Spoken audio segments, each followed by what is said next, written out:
जिन्होंने एक नए विकास के युग की शुरुआत के लिए बहुत परिश्रम, आयोजन और बहुत माइन्यूट ऑब्जर्वेशन के साथ शुरुआत की है, ऐसे हमारे लेफ्टिनेंट गवर्नर श्रीमान मनोज सिन्हा जी, भारत सरकार में मंत्रिपरिषद में मेरे साथी, प्रधानमंत्री ऑफिस में MOS डॉक्टर जितेंद्र सिंह जी, मुख्य सचिव जम्मू कश्मीर प्रशासन डॉक्टर अरुण कुमार मेहता और इस यूथ क्लब के संवाद के कार्यक्रम के माध्यम से जुड़े हुए जम्मू और कश्मीर के प्यारे भाइयों और बहनों, मेरा युवा साथियों, आज मैं लगभग 2.25 साल के बाद जम्मू कश्मीर आया हूं और आज सुरक्षा रिव्यू मीटिंग के बाद पहला कार्यक्रम मेरे लिए भी बहुत आनंद की बात है कि यूथ क्लब के युवा साथियों के साथ हो रहा है। और ये सिर्फ शब्द नहीं है, मैं मन की गहराइयों से जम्मू कश्मीर के युवाओं को मिलकर बहुत बहुत आनंद और सुकून दोनों का अनुभव करता हूं और बहुत हर्ष भाव के साथ आप लोगों का आज के कार्यक्रम में स्वागत करता हूं, क्योंकि किसी भी क्षेत्र में अगर परिवर्तन करना है,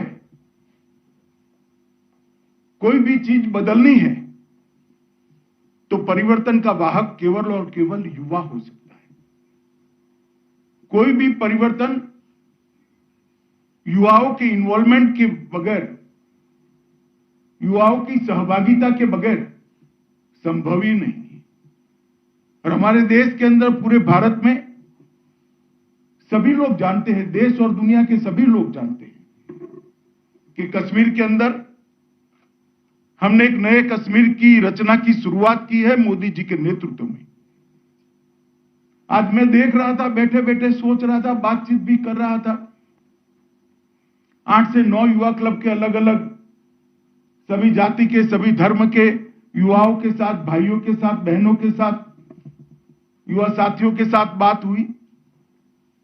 मेरे मन में विचार आता था कि 2.5 साल पहले जिस कश्मीर से पथराव के समाचार आते थे, टेररिज्म के समाचार आते थे, हिंसा के समाचार आते थे, आज वही कश्मीर में, वही कश्मीर का युवा, वही जम्मू का युवा विकास की बात कर रहा है, स्किल अपग्रेडेशन की बात कर रहा है, रोजगारी की बात कर रहा है, अपने पढ़ने के लिए जो वजीफा मिला है इसकी बात कर रहा है। कितना भारी बदलाव हुआ है। और मैं आपको विश्वास दिलाता हूं युवा साथियों, ये बदलाव को कोई नहीं रोक सकता। कोई कितनी भी ताकत आजमा ले, ये बदलाव के बयार को अब कोई रोक नहीं सकता। ये आगे बढ़ने वाली है और कश्मीर में एक नए युग की शुरुआत हो रही है। और इसलिए जरूरी है इस प्रकार के कार्यक्रम। मैं तो भाई मनोज सिन्हा जी को बहुत बहुत बधाई और अभिनंदन करना चाहता हूं कि कंसेप्ट, ये कार्यक्रम, ढेर सारे कार्यक्रम मनोज जी ने चालू करे हैं, मगर इसमें सबसे ज्यादा उपयोगी अगर कोई कार्यक्रम है तो ये यूथ क्लब का उनका ये प्रयोग है। हमारी कश्मीर की लगभग 70% आबादी, 70% आबादी 35 साल के नीचे की उम्र की। अगर ये 70% आबादी के मन में आशा जगा दी जाए, 70% आबादी का हौसला बढ़ा दिया जाए, 70% आबादी को विकास के कामों के साथ जोड़ लिया जाए, उनकी पढ़ाई लिखाई की चिंता हो, उनकी स्किल डेवलपमेंट की चिंता हो, उनकी रोजगारी की चिंता हो, और उनको अगर कश्मीर की शांति का और कश्मीर के विकास का राजदूत बनाया जाए, तो कश्मीर की शांति में कोई कभी भी खलल नहीं पहुंचा सकता। और मैं मानता हूं इसीलिए ये कार्यक्रम बहुत महत्वपूर्ण है। लगभग पूरे जम्मू और कश्मीर में 4500 युवा क्लब पंजीकृत किए गए हैं। उसमें से ग्रामीण क्षेत्र में 4229 युवा क्लब हैं। आप कल्पना कर सकते हैं 4229 युवा क्लब ग्रामीण क्षेत्र के युवाओं को विकास की कोई न कोई गतिविधि के साथ, खेल की कोई न कोई गतिविधि के साथ जोड़ने का काम करें। उनकी शिक्षा की चिंता हो रही, उनकी रोजगारी की चिंता हो रही, वो खेले, अपने आप को खेल के साथ जोड़े, उसकी व्यवस्था हो रही, स्किल अपग्रेडेशन की उसकी चिंता हो रही है और कश्मीर के विकास के साथ हम उसको जोड़ते हैं। मित्रों, मल्टी डायमेंशनल प्रोग्राम है। इससे आजीविका का सृजन भी होता है, इससे शिक्षा और कौशल विकास ये भी आगे बढ़ता है। आर्थिक सहायता और आर्थिक अनुदान भी, हमारी बहन बैठी है कौर ने बताया मुझे बहुत सहायता मिली यहां पर, तो आर्थिक अनुदान और आर्थिक सहायता भी मिलती है। परामर्श, एक गाइडेंस भी मिलता है और इसके साथ साथ हेल्थ अपग्रेडेशन के लिए भी बहुत सारी चीजें इसके साथ जोड़ी गई है। सबसे महत्वपूर्ण चीज युवाओं को खेल के साथ जोड़ना है। खेल ऐसी चीज है जो हर युवा ने अपने आप को खेल के साथ जोड़ना चाहिए। खेल ही हमें हारना सिखाता है, खेल ही हमें जीतने का जज्बा आगे ले जाता है। आज हार गया हूं, कल मैं जीत कर आऊंगा। ये युवा का जो स्वभाव बनना चाहिए वो स्वभाव बनता है और इससे पर्यटन और मनोरंजन के साथ भी युवा जुड़ा है। जम्मू कश्मीर सरकार ने मोदी जी के गाइडेंस के अंदर एक लक्ष्य रखा है, प्रत्येक पंचायत में एक यूथ क्लब बने और हर शहरी वार्ड के अंदर एक यूथ क्लब बने। प्रत्येक युवा क्लब को लगभग 25,000 की सहायता देने का एक कार्यक्रम बनाया गया है। 150 से ज्यादा युवा क्लबों को भवन उपलब्ध कराए गए हैं। यूटी वाइड पूरे जम्मू कश्मीर के क्षेत्र के अंदर स्पोर्ट्स एंगेजमेंट प्रोग्राम चालू किया गया है। विभिन्न क्षेत्रों में जैसे आपातकालीन प्रबंधन, स्वास्थ्य, कम्युनिकेशन, स्किल, कैपेसिटी बिल्डिंग और ट्रेनिंग, ये सारे क्षेत्रों में इस यूथ क्लब को जोड़कर इसका मल्टी डायमेंशनल उपयोग पूरे जम्मू कश्मीर के विकास के लिए करने का भारत सरकार ने निर्णय किया है और हमारे एलजी साहब के माध्यम से वो नीचे तक जा रही। कई बार जब कश्मीर का रिव्यू होता था, एलजी साहब आते थे, बताते थे, हमें रिपोर्ट भी करते थे, मगर मैं मनोज जी आपको बताता हूं, आज मैं आश्चर्यचकित हूं, आपने इतने कम समय में जो किया है बहुत अच्छा किया है। मोदी जी ने जो आपका मार्गदर्शन किया था उसको आप जमीन पर उतारने का काम किया है। वृक्षारोपण, स्वच्छता और समाज की मदद करना, इसके लिए भी ढेर सारी एक्टिविटी यूथ क्लब के माध्यम से हो चुकी। युवा मित्रों, मैं आपको बताना चाहता हूं, युवाओं को एक बात हमेशा याद रखनी चाहिए, जीवन ही संभावनाओं से बहुत भरा हुआ होता है। हर एक व्यक्ति का जीवन संभावनाओं से भरा हुआ होता है। निर्भर उस पर करता है कि आपको जो अपॉर्चुनिटी मिलती है, आपके सामने जो संभावनाएं उपलब्ध है, इसका उपयोग आप कैसे करते हो। क्या आप रोना धोना लेकर बैठना चाहते हो? क्या नेगेटिव माइंडसेट के साथ आगे बढ़ना चाहते हो, या ऑप्टिमिस्टिक माइंडसेट के साथ संभावनाओं का संपूर्ण दोहन कर कर सब में आगे निकलना चाहते हो? वो युवा ने तय करना है। हर युवा के लिए इस देश में अपार संभावनाएं पड़ी है। स्टार्टअप से लेकर ढेर सारे प्रोग्राम मोदी जी ने चालू करे और मोदी जी ने कई सारे ऐसे प्लेटफॉर्म तैयार करे हैं जिससे हमारे छोटे से छोटे गांव का, जम्मू कश्मीर के मेरे गांव का युवा गांव में रहकर दुनिया के प्लेटफॉर्म पर सीना तान कर खड़ा हो जाए। ऐसे बहुत प्लेटफॉर्म तैयार करें। ये सारी संभावनाओं का दोहन करने के लिए आपको गाइडेंस चाहिए, मार्गदर्शन चाहिए, इंफॉर्मेशन चाहिए और इसके साथ साथ मौका भी चाहिए।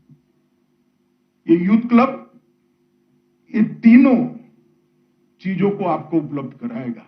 मगर मेरा आपसे, मेरे जीवन के अनुभव से एक मैं आप लोगों को कहना चाहता हूं, लक्ष्य कभी जीवन में छोटा मत रखना। लक्ष्य रखते वक्त ये तय मत करना, ये सोचना मत कि मैं इसको पूरा कर पाऊंगा या पूरा कर पाऊंगी या नहीं कर पाऊंगी, क्योंकि पूरा करना आपका काम नहीं है, वो ऊपर से सहायता करेगा। आप एक बार लक्ष्य तय कर इसी दिशा में द्रुत गति से, स्पीड से चलना चालू करो। ईश्वर जरूर आपकी सहायता करेगा और बड़े से बड़ा लक्ष्य आपके जीवन में आप उपलब्ध कर देंगे। मैंने ढेर सारे जीवन चरित्र को पढ़ा है जिन्होंने ऐसे लक्ष्य रखे, नीचे लक्ष्य रखे, उनका कुछ नहीं हुआ, और जिन्होंने बड़े लक्ष्य रखे, हो सकता है शुरू में तो वो भटकता हुआ दिखाई पड़ता है, मगर जील के साथ, जीत के साथ, अपने लक्ष्य के साथ अपने आप को जोड़कर जो मेहनत करता है, आयोजन करता है, प्लानिंग करता है, वो निश्चित रूप से सफल होता है। मैं बहुत सालों से मैं सार्वजनिक जीवन में हूं। ढेर सारी सरकारों के आंकड़े मैंने देखे हैं, विकास के आंकड़े देखे, योजनाओं के आंकड़े देखे। मोदी जी आए तब देश में 20,000 गांव ऐसे थे आजादी के 70 साल के बाद कि जिसमें बिजली का खंभा भी नहीं लगा था। और कोई प्रधानमंत्री होता तो शायद ये लक्ष्य रख देता कि चलो भाई 20,000 गांव में हम बिजली पहुंचा देंगे, मगर मोदी जी ने लक्ष्य तय किया, गांव में बिजली पहुंचने से घर को क्या फायदा। उन्होंने तय किया कि 2022 के पहले मैं देश के हर घर में बिजली पहुंचाऊंगा, और मित्रों आज देश के हर घर में बिजली पहुंचाने का काम तय हो चुका है। मुझे ठीक याद थे, मनोज जी आए थे, मोदी जी के साथ कश्मीर के विकास की चिंता हो रही थी। मोदी जी हर बार कश्मीर के विकास का रिव्यू करते हैं, तो प्रधानमंत्री आयुष्मान भारत योजना की बात निकली, तो मोदी जी ने कहा कश्मीर ने बहुत घाव सहे हैं, देश भर में प्रधानमंत्री आयुष्मान भारत योजना हर गरीब के लिए है, कश्मीर में प्रधानमंत्री आयुष्मान भारत योजना हर कश्मीरी के लिए होगी, इसमें कोई मर्यादा नहीं होगी, और आज 5 लाख तक का खर्चा हर कश्मीरी परिवार का मोदी जी की प्रधानमंत्री आयुष्मान भारत योजना और सेहत के कॉम्बिनेशन में। अगर लक्ष्य रखते हैं हम तो लक्ष्य अचीव भी होते हैं। मित्रों, 5 अगस्त 2019 का डेट, तिथि, मैं कोई शब्द छोड़ना नहीं चाहता, कश्मीर के इतिहास में सुवर्णमयी अक्षरों से लिखा जाने वाला तिथि है। कश्मीर के अंदर एक नई शुरुआत हुई। दहशत, आतंकवाद, भय, भ्रष्टाचार, परिवारवाद का अंत होकर शांति, विकास, समृद्धि और सहअस्तित्व के एक नए युग की शुरुआत हुई। इसको ये जम्मू कश्मीर के युवाओं ने बल देना है। ये अपॉर्चुनिटी जो आपको मिल रही है, ये विकास जो आपको दिखाई पड़ता है, मैं विकास के आंकड़े और बाकी सारी बातें भी बताता हूं, क्योंकि ढेर सारा अपप्रचार होता है कि हमें क्या मिला, हमें क्या मिला। आज 45,000 से ज्यादा युवा यहां पर बैठे हैं, सब कहते हैं कि हमें अपॉर्चुनिटी मिली है। जीवन में अपॉर्चुनिटी बहुत बड़ी चीज होती है मित्रों, और बहुत सारा विकास का काम भी शुरू हुआ है, और हम चाहते हैं कि कश्मीर पहले भारत सरकार से मदद आती थी, आज भी आती है, आनी भी चाहिए, क्योंकि बहुत सहा है कश्मीर ने, परंतु एक दिन ऐसा जरूर आएगा कि कश्मीर भारत सरकार के, भारत के विकास के लिए कंट्रीब्यूट करे, लेने वाला नहीं, भारत को देने वाला प्रदेश बने। इस प्रकार का हमारा जम्मू कश्मीर बनाने का लक्ष्य हम लोगों ने रखा, और ये जिम्मेदारी जम्मू कश्मीर के युवाओं की। जम्मू कश्मीर के युवाओं को मैं कहना चाहता हूं मित्रों, आज मैं आपके सामने खड़ा हूं, भारत के गृह मंत्री के नाते खड़ा हूं। मोदी जी ने मुझे भारत के गृह मंत्री की जिम्मेदारी दी। मैं भारतीय जनता पार्टी दुनिया की सबसे बड़े राजनीतिक दल का अध्यक्ष भी रहा, परंतु मेरी कैरियर की शुरुआत एक पोलिंग बूथ के अध्यक्ष से हुई थी। मेरे परिवार का कोई राजनीतिक बैकग्राउंड नहीं है, ना मैं कोई मुख्यमंत्री का बेटा हूं, ना विधायक का बेटा हूं, ना मेरी मां कभी राजनीति में थी, ना मेरे दादे परदादे राजनीति में थे। मगर ये लोकतंत्र की खूबसूरती है, जमहूरियत की खूबसूरती है कि नीचे से मैं इस देश, इतने बड़े देश का गृह मंत्री बन सकता हूं। आप लोग मुझे साच अर्थ में बताना भैया, 5 अगस्त 2019 के पहले कश्मीर का युवा इस देश का वित्त मंत्री या गृह मंत्री या देश का राष्ट्रपति, उपराष्ट्रपति बनने का सोच सकता था? 70 साल की जमहूरियत में क्या दिया? 87 विधायक, 6 सांसद और 3 परिवार। मैं नाम लेना नहीं चाहता परिवार का, सब जानते हैं। मोदी जी ने 30,000 चुने हुए प्रतिनिधि देने का काम इतने कम समय के अंदर दिया है। और मैं मानता हूं कि लगभग पंचायत चुनाव में 4,291 निर्वाचन क्षेत्रों में चुनाव हुआ। ब्लॉक विकास परिषद के अंदर 285 तहसील पंचायतों का और जिला परिषद की 280 सीटों का चुनाव हुआ और बढ़ चढ़कर 98% तक लोगों ने वोट डाले हैं। और लगभग 30,000 प्रतिनिधि आज अपने अधिकार का उपयोग करें, अधिकार को प्राप्त किए हैं और जम्मू कश्मीर की सेवा करें।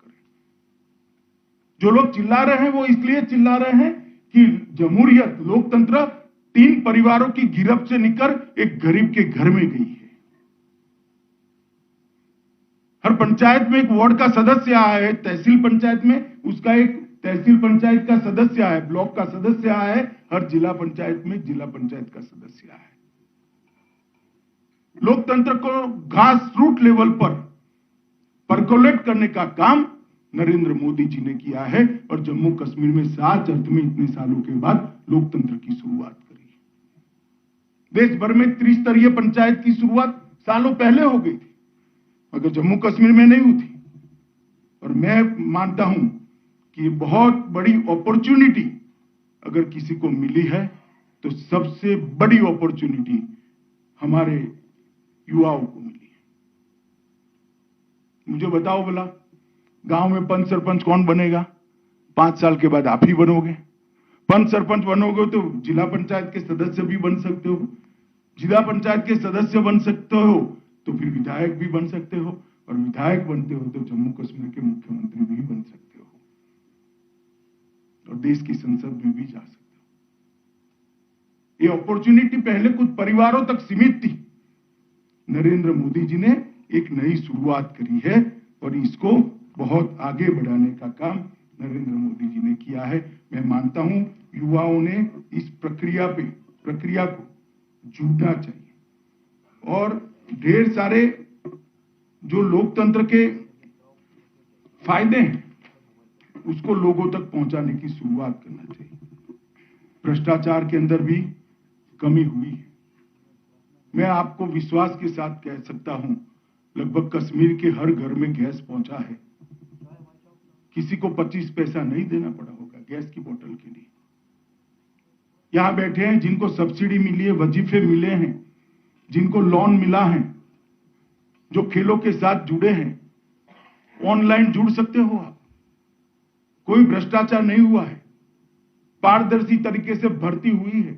मैं आंकड़े बाद में दूंगा, मगर किसी की सिफारिश की जरूरत नहीं है। आप में मेरिट है, आपके पास मार्क है, आपके पास कौवत है, आपके पास कौशल है तो अपॉइंटमेंट लेटर घर पे आ जाएगा। किसी की सिफारिश की जरूरत नहीं। आज विधवा सहाय का हफ्ता, विधवा सहाय सीधा विधवा के बैंक अकाउंट में पहुंचते, उसको धक्का खाने की जरूरत नहीं। किसी वृद्ध का पेंशन सीधा इसके घर में पहुंच जाता है। बच्चों का वजीफा इनके बैंक अकाउंट के अंदर पहुंच जाता है। किसी को धक्का खाने की जरूरत, कोई आपसे 5 पैसा भी नहीं मांग सकता साहब। मोदी जी किसानों को 6,000 रुपया साल का बेचते हैं, जम्मू कश्मीर के किसान को भी बेचते हैं। वहां से एक बटन दबाते हैं, 10 मिनट में आपके बैंक अकाउंट में ट्रांसफर हो जाता है। मैं जम्मू कश्मीर के युवाओं को पूछना चाहता हूं, इस प्रकार की व्यवस्था क्या अभी हमने कभी सोची थी? 5 अगस्त 2019 के पहले संभव था क्या? ये पारदर्शिता और ये भ्रष्टाचार का खात्मा जम्मू कश्मीर के विकास की नींव है। मेरी बात याद है। इस राज्य को भ्रष्टाचार ने दिमक की तरह इसकी जड़ें खोखली करी थी। हम उसमें से बाहर लाने का काम भारत के प्रधानमंत्री नरेंद्र मोदी जी ने किया है। मित्रों, मैं आप लोगों को बड़े दुख और दर्द के साथ एक बात बताना चाहता हूं। आजादी के बाद पर हेड किसी राज्य को सबसे ज्यादा भारत सरकार ने मदद करी है तो जम्मू कश्मीर में। मगर गरीबी गई क्या? बेरोजगारी गई क्या? इंफ्रास्ट्रक्चर बढ़ा था क्या? इंफ्रास्ट्रक्चर तो अब बढ़ने लगा। गरीबी जाने का अब जरिया हुआ, रोजगारी अब मिलने बोली।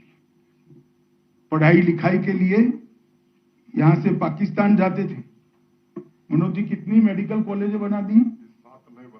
7 नए मेडिकल कॉलेज बनाए, 11 नर्सों की कॉलेजें बनाई हैं। जम्मू कश्मीर के युवाओं को, यहाँ के गरीब माँ बाप के तेजस्वी बच्चों को डॉक्टर बनने के लिए अब जम्मू कश्मीर के बाहर जाने की जरूरत नहीं है। और कई साल पहले यहां शुरू होना चाहिए था, मगर नहीं हो पाया। मित्रों, एक दावा था कि आतंकवाद बढ़ जाएगा। 2004 से 14 के, मैं पुराने 90 के तो आंकड़े लाने बोलना भी नहीं चाहता। उसमें 2081 नागरिकों का मृत्यु हुआ था, प्रतिवर्ष 208, और 14 से 21 अब तक प्रतिवर्ष 30 लोगों की मृत्यु हुई है। आतंकवाद कम हुआ है, पथराव अदृश्य हो गया है। और मैं आपको विश्वास दिलाना चाहता हूं, जम्मू कश्मीर की शांति को जो लोग खलल पहुंचाना चाहते हैं, हम उनके साथ सख्ती से निपटेंगे। ये जो विकास की यात्रा शुरू हुई है, इसमें कोई भी रोड़ा नहीं डाल पाएगा। ये हमारा कमिटमेंट है और हम इसी रास्ते पर आगे बढ़ेंगे। और मित्रों, मैं इसमें ज्यादा आंकड़ों में जाना नहीं चाहता, मगर इतना जरूर कहना चाहता हूं कि अब तक 40,000 से ज्यादा सब मिलाकर, सेना, दहशतगर्द और नागरिक, सुरक्षाकर्मी, सेना सब मिलकर 40,000 लोगों की जान गई है। इसे हमें खत्म करना है या नहीं करना है? दहशतगर्दी और विकास दोनों एक साथ संभव है क्या? आप बताइए मुझे, संभव है? हो सकता है क्या? कभी नहीं हो सकता। विकास की पहली शर्त है यहां शांति हो। और कौन इसको निकालेगा? सरकार निकाल सकती है क्या? ना भाई ना। सरकार तो प्रयास कर सकती है। दहशतगर्दी को निकालने का काम मेरे यूथ क्लब के आज मेरे सामने उपस्थित 45,000 युवाओं ने करना है, आप लोगों ने करना है। आप लोगों ने शांति और विकास का दूत बनकर समग्र जम्मू कश्मीर के युवाओं में संदेश लेकर जाना है कि ये रास्ता नहीं है हमारे जीवन को आगे बढ़ाने का। ये रास्ता हो ही नहीं सकता। और पाकिस्तान की बात करने वालों को मैं कई जवाब दे सकता हूं, मगर मैं वो जवाब देने यहां नहीं आया। मैं तो मेरे युवा भाई बहनों के साथ बात करने आया। मैं आपको पूछना चाहता हूं, पास में ही पाक ऑक्यूपाई कश्मीर है। हमें तो अभी जम्मू कश्मीर में जो विकास है इससे संतोष नहीं है, परंतु अभी भी यहां का जम्मू कश्मीर और पाक ऑक्यूपाई जम्मू कश्मीर का एक बार तुलना कर देना। क्या मिला? गरीबी के अलावे क्या मिला? अंधेरे के अलावे क्या मिला? धुएं के अलावे क्या मिला? आज भी घर में लकड़ियां और टहनियां जलाकर खाना पकाया जा रहा है। और यहां विकास के एक नए दौर की शुरुआत हुई। मैं सभी युवा साथियों को अपील करने आया हूं कि यहां पर मोदी जी ने युवाओं के लिए एक बहुत बड़ी शुरुआत करी है। सर्विस सिलेक्शन बोर्ड द्वारा 25,000 सरकारी नौकरी ये 2 साल के अल्पकाल के अंदर एक पैसे के भी भ्रष्टाचार के बगैर दिए। 7,000 नियुक्ति पत्र कल ही देने जा रहे। खादी द्वारा मधुमक्खी हो या इलेक्ट्रॉनिक चाक हो, मिट्टी के बर्तन बनाने वाले, और मेरा तो आप सभी से निवेदन है कि जो कम पढ़े लिखे युवा है उनको खादी ग्रामीण विकास बोर्ड के साथ जोड़िए। एक मधुमक्खी का डिब्बा लाकर घर पे रख देंगे, 2-3 हजार रुपया कमा लेगा। एक मिट्टी के बर्तन बनाने का इलेक्ट्रिक चाक लेकर आएगा, वो 5,000 रुपया कमा लेगा। उनको जोड़िए आप खादी विकास बोर्ड के साथ, उनको लगभग 4 लाख लोगों को रोजगारी देने की शुरुआत हुई। जहां तक इन्वेस्टमेंट का सवाल है, अभी मनोज जी ने कहा कि एक नई इन्वेस्टमेंट पॉलिसी लेकर आई है भारत सरकार, औद्योगिक नीति लेकर आई, और मोदी जी ने मन खोलकर कश्मीरी युवाओं के लिए इसमें मदद भेजी है। पूरे देश भर में इतनी लुक्रेटिव, आकर्षक औद्योगिक नीति किसी भी राज्य की नहीं, और इसी का कारण है कि एक बार तो आजादी से अब तक 15,000 से ज्यादा करोड़ का इन्वेस्टमेंट आया था। अब तक औद्योगिक नीति को आए अभी 6 महीना भी नहीं हुआ है, 12,000 करोड़ का इन्वेस्टमेंट जम्मू कश्मीर राज्य में आ चुका है।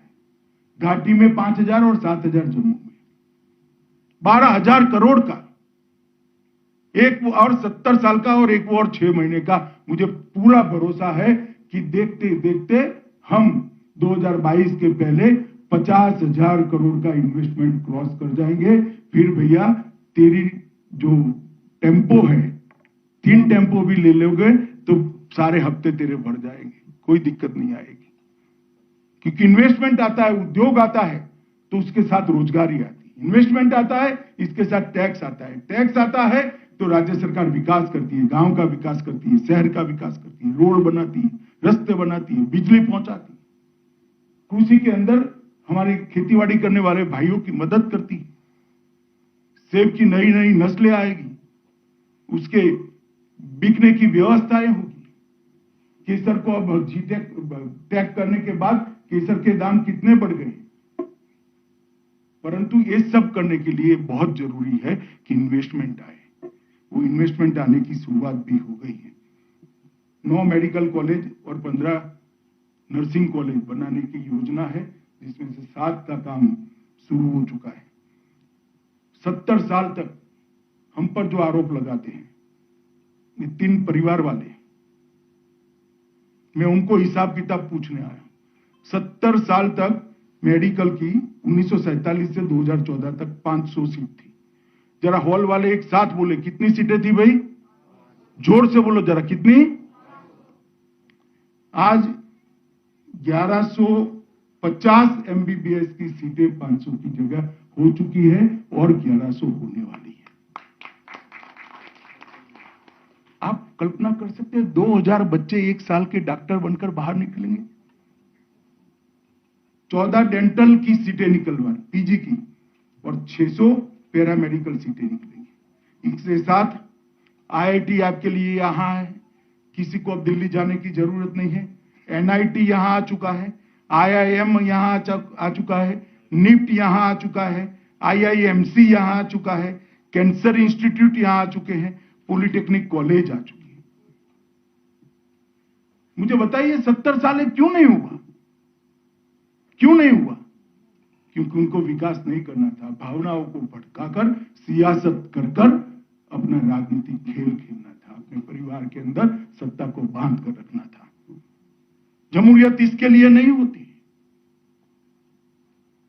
जमहूरियत इसके लिए होती है कि देश का पैसा अंतिम से अंतिम गरीब व्यक्ति तक पहुंचे, विकास अंतिम से अंतिम गरीब व्यक्ति तक पहुंचे, और नरेंद्र मोदी जी ये चाहते हैं। मित्रों, ढेर सारी चीजें हैं कहने के लिए, मगर मैं इतना कहना चाहता हूं कि मोदी जी की जो फ्लैगशिप कार्यक्रम है, उस सब का सबसे अच्छा इंप्लीमेंटेशन अगर देश भर में कहीं हुआ है तो मैं दावे के साथ कह सकता हूं कि मेरे जम्मू और कश्मीर में हुआ है। लगभग स्वच्छ भारत मिशन का काम यहां पर पूरा हो चुका है। हर घर में शौचालय पहुंचाया गया है। प्रधानमंत्री आवास योजना के तहत 54,900 मतलब 55,000 गरीबों को घर देने की कार्यक्रम शुरू हो गया है, और उसमें से 11,000 लोगों को घर देने का काम पूरा भी हो चुका है। ये 55,000 लोग पूछते हैं कि 70 साल तक मुझे क्यों घर नहीं मिला था। मैं उनको कहना चाहता हूं 5 अगस्त 2019 के बाद आपको घर मिलने का रास्ता खुल गया है। डेमोक्रेसी यहां नीचे तक परकुलेट हुई। जल जीवन मिशन के तहत 2 जिलों में हर घर में नल से जल पहुंचाने का काम समाप्त हो गया है और 11 जिलों में 2021 दिसंबर के पहले हम समाप्त कर देंगे। 7 जिलों में सितंबर 22 के पहले समाप्त कर देंगे। तो अगले साल पूरे जम्मू कश्मीर के अंदर हर घर में नल से शुद्ध पीने का पानी मिलने की व्यवस्था हम करेंगे। वो भी 70 साल तक नहीं हुआ। सभी स्कूल्स और आंगनवाड़ी में पाइप से पानी पहुंच गया है। सेहत कार्यक्रम के तहत अस्पतालों को भी पहुंच चुका है। सेहत के तहत हर नागरिक को 5 लाख तक अपने स्वास्थ्य के रिलेटेड कोई भी खर्चा किसी को करने की जरूरत नहीं। सबसे पहला टीका 100% कहां लगा मालूम है आपको? कोरोना का टीका 100% कहां लगा मालूम है? अपने जम्मू कश्मीर में भारत में सबसे पहला टीका लगाने का काम 100% होगा और दूसरा टीका भी 50% क्रॉस कर गया है। ये कैसे होता है? क्योंकि मोदी जी के मन में कश्मीर की प्रायोरिटी है, तब जाकर होता है। आज कश्मीर से अंदर से कोरोना को भगाया। तीसरी लहर नहीं आई, मगर आए तो क्या? ऑक्सीजन प्लांट सबसे ज्यादा आबादी के हिसाब से जम्मू कश्मीर को दिए गए। लगभग ढेर सारी योजनाएं जिसके अंदर सौभाग्य, इंद्रधनुष, उज्ज्वला गैस देने की, उजाला बल्ब देने की, ये सारी योजनाओं का 100% लक्ष्य जम्मू कश्मीर के अंदर पूरा कर लिया गया है।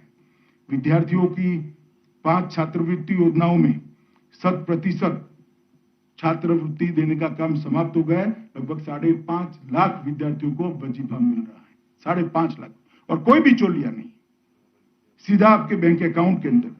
किसानों के लिए जो योजनाएं की है वो सबको मिलती है। पीएम किसान के तहत लगभग 12 लाख किसानों को कवर किया गया है। कौशल विकास की सब्सिडी भी सबसे ज्यादा पर हेड देने का काम हमने यहां पर किया है। युवाओं के रोजगार के लिए लगभग नई इंडस्ट्रियल पॉलिसी आई है। इसमें एक अंदाज है कि 5 लाख से ज्यादा रोजगार प्राइवेट इंडस्ट्री के पैदा होंगे। 4 श्रेणी के 10,000 रिक्त पदों के सामने 8900 लोगों का भर्ती का काम समाप्त हो गया है। संघ सेवा आयोग ने परीक्षा आयोजित कर 830 लोगों का चयन कर दिया है। बैंक के नीचे जैसे यहाँ कुछ युवाओं को लोन मिला है, ऐसे लगभग 20,000 लोन दे दिए गए हैं।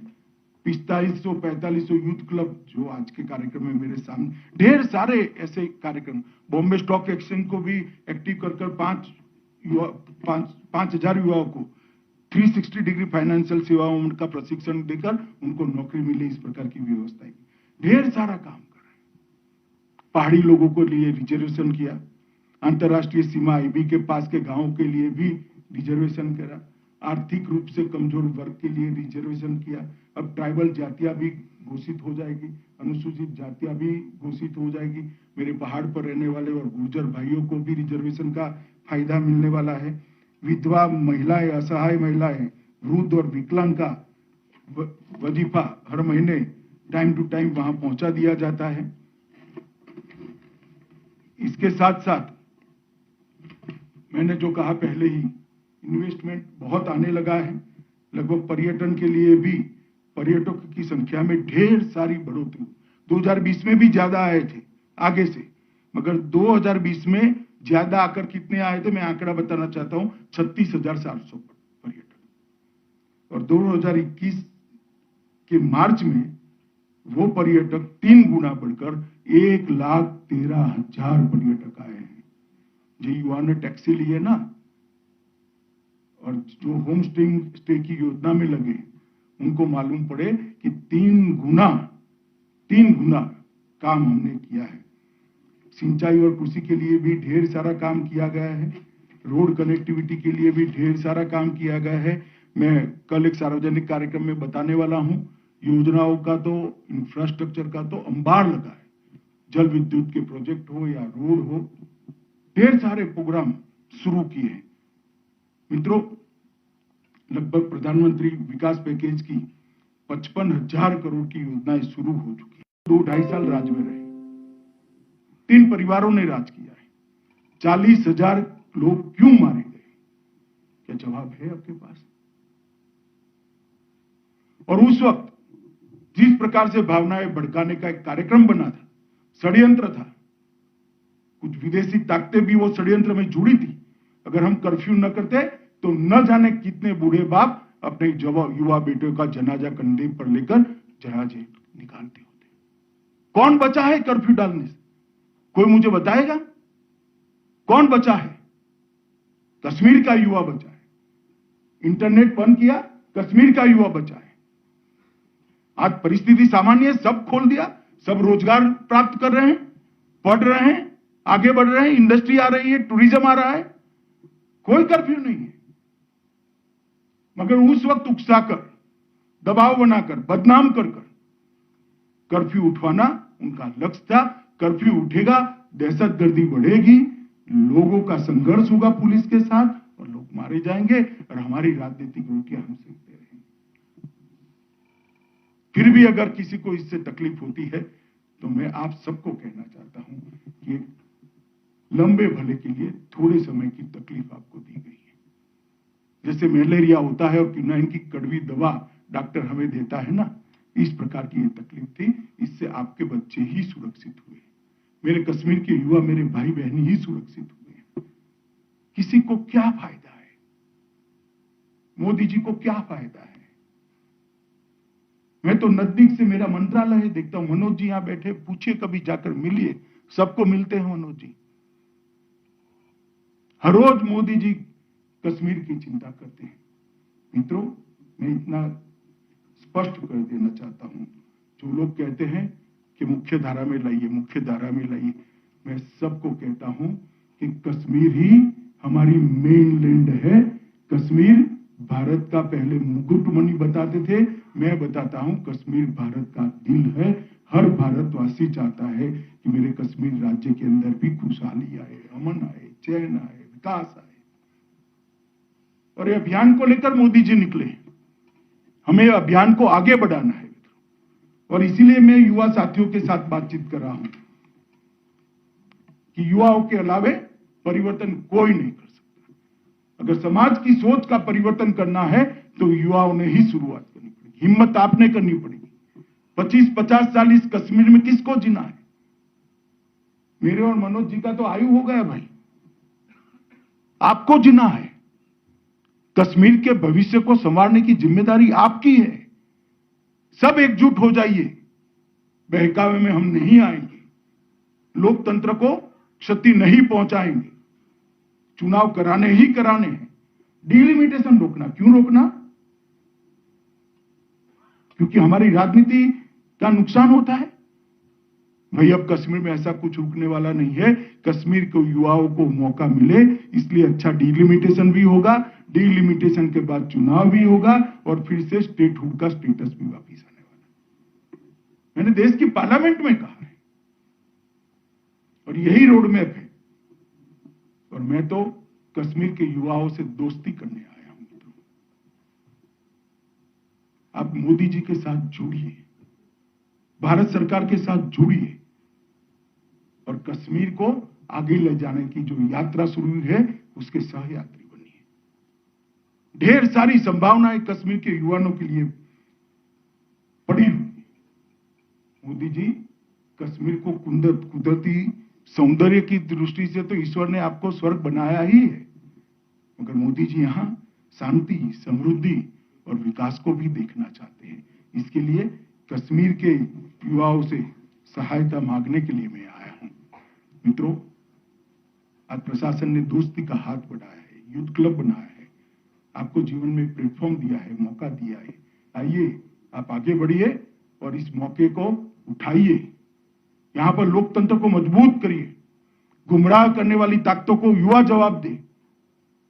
और मैं कहता हूं आपको, कश्मीर की शांति में किसी को खलल नहीं पहुंचाने देंगे। आप निश्चिंत हो जाइए। कश्मीर की विकास यात्रा अब रुक नहीं सकती है। जम्मू और कश्मीर को एक आइडियल स्टेट विकास की दृष्टि से, शांति की दृष्टि से और इंफ्रास्ट्रक्चर की दृष्टि से, समृद्धि की दृष्टि से बनाने से कोई नहीं रोक सकता।